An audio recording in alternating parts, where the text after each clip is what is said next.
Hello, good morning everyone, welcome back to my another blog. আপনারা সবাই কেমন আছেন? আশা করছি সবাই অনেক অনেক অনেক বেশি ভালো আছেন, আর আমিও আছি মোটামুটি।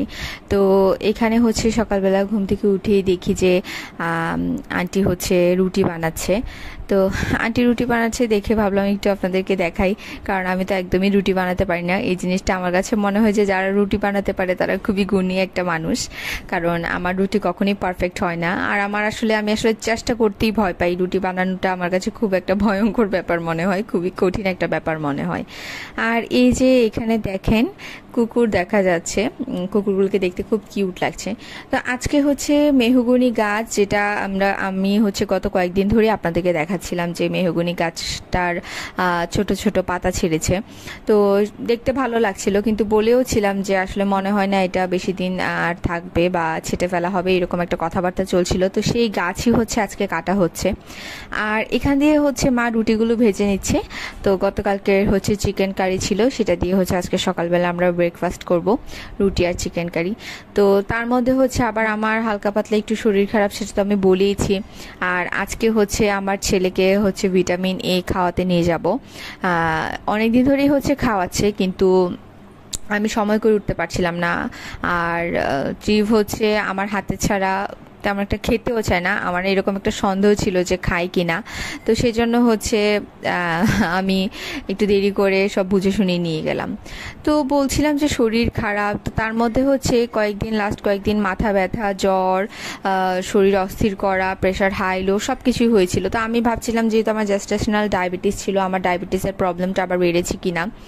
তো পরবর্তীতে দেখলাম যে সব কিছু সারার পরে এখানে আমার শরীরের মধ্যে ছোট ছোট এরকম গুটি গুটি উঠছে। তো আমি তো আসলে বুঝতে পারছি না এগুলো কি। তো দেখা যাক, ভাবলাম যে ডাক্তারের কাছে যাওয়া দরকার। সো আজকে একটা মেডিসিনের ডক্টরের কাছে যাব। আর এখান দিয়ে হচ্ছে গাছ কাটা হবে হচ্ছে করে, গাছ কেটেই ফেলেছে। দেখেন নতুন পাতাগুলো মাত্র শেষ। আমার এত খারাপ লাগছিল, আমার ছেলে আওয়াজ শুনে একদম দৌড়ে চলে এসেছে হন্তদন্ত হয়ে, যে কি হয়ে গেল এত বড় আওয়াজ। তো এই যে গাছ, খুবই খারাপ লাগে গাছ কাটা দেখলে, কিন্তু কিছু করার নেই, যেহেতু এখানে এতগুলো বাড়ি আশেপাশে, একটা অ্যাক্সিডেন্ট হয়ে যেতে পারে। সামনে তো ঝড় বাদলের দিন চলেই আসছে। তো ভাবলাম ছাদ থেকে একটু আপনাদেরকে দেখাই। এই হচ্ছে অবস্থা গাছটার কাটার পরে।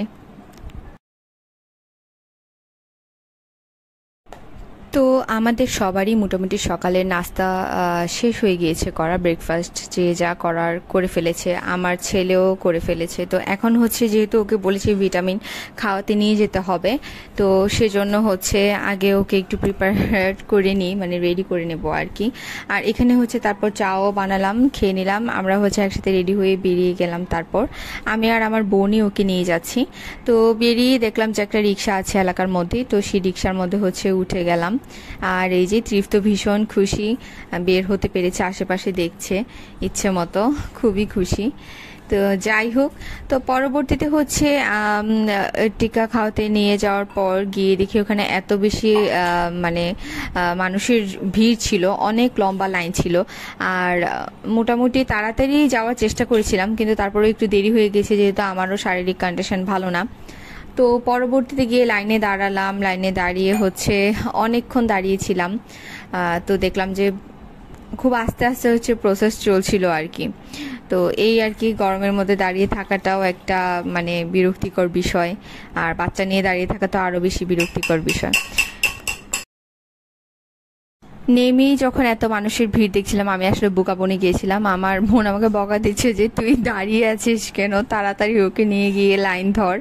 তো যাই হোক, আসলে বাঙালি মানুষ, লাইন ধরেছি যদিও, মাঝখান দিয়ে এখান দিয়ে পিছন দিয়ে আবার মানুষজন ঢুকে যাচ্ছিল, এই আর কি অবস্থা।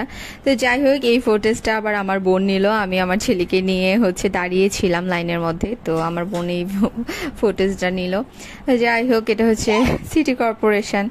তো এখানে হচ্ছে আমি অনেকক্ষণ এই যে মানুষগুলো দেখা যাচ্ছে এখান থেকে। পরবর্তীতে আমি বের হওয়ার সময় দেখলাম যে একেবারে বাইরে থেকেই হচ্ছে ভীষণ লম্বা একটা লাইন ধরে দাঁড়িয়েছিল মানুষ।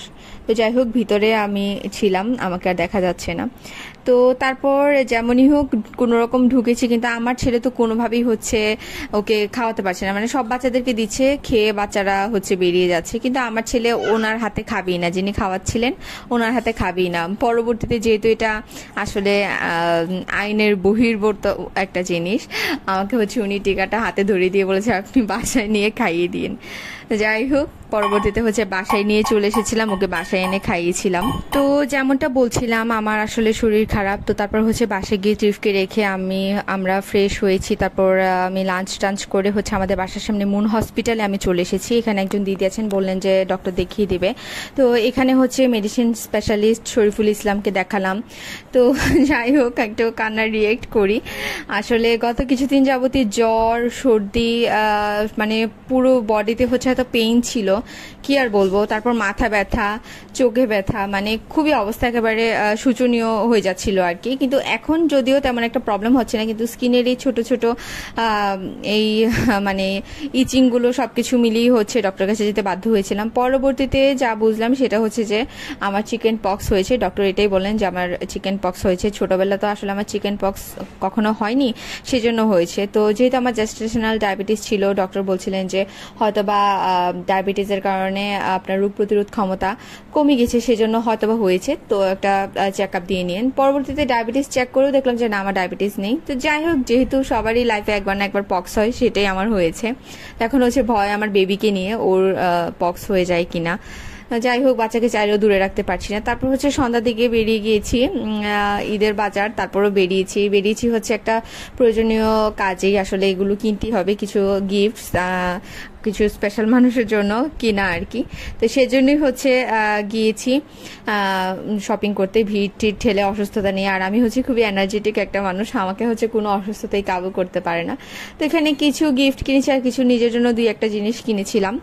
তো এই তো, তারপর হচ্ছে শপিং করে বাসায় চলে এসেছি। আর এই যে আমার ছেলে, তো ভীষণ খুশি। আর তারপর হচ্ছে রাতের বেলা যেহেতু আমার শরীর তেমন একটা ভালো না, তো তেমন কিছু একটা খেতেও ইচ্ছে করছিল না। তো রাতের বেলা বুঝছিলাম যে ভর্তা টাইপের কোনো কিছু একটা হলে খেতে ভালো লাগবে। তো এখানে হচ্ছে মা বেগুন ভর্তা করে নিচ্ছে সেই জন্য। আর এই যে আমি স্প্যাচুলা কিনবো করে ফাইনালি কিনেই ফেললাম। আর হচ্ছে ডক্টরও রেকমেন্ড করেছে যে কোনো কিছু বাধা নিষেধ নেই, মানুষ এটা বলবে ওইটা বলবে, করলা খাও, নিম পাতা খাও, হ্যান্ড খাও, ত্যান খাও। অ্যাকচুয়ালি এরকম কোনো কিছুই করতে হবে না, একেবারে নর্মাল লাইফ লিড করতে হবে। অ্যান্ড বলেছে সব ধরনের খাবার দাবার যেন খাই। সো আসলে এটা মানুষের একটা ভুল ধারণা থাকে। এই সময় মানুষ দেখা যায় অনেকেই বলে যে ভেজ খেতে, কিংবা এই ধরনের খাবারগুলো একটু বেশি খেতে, তেল অ্যাভয়েড করতে, কিন্তু আসলে এইগুলো কোনো ম্যাটার করে না। তো যাই হোক, সেরকমভাবেই চলাফেরা করার চেষ্টা করছি। তবে হ্যাঁ, ইচিং হতো, এখন তো মেডিসিন দিয়ে দিয়েছি। মেডিসিন খাওয়ার পর আসলে ইচিংও আর হচ্ছে না। আর ডক্টর এটাও বলেছে যে খুব পারফেক্ট টাইমে আমি গিয়েছি, এই টাইমে যাওয়ার কারণে আসলে আমার একদম পারফেক্ট টাইমে মেডিসিন পড়ে গেছে।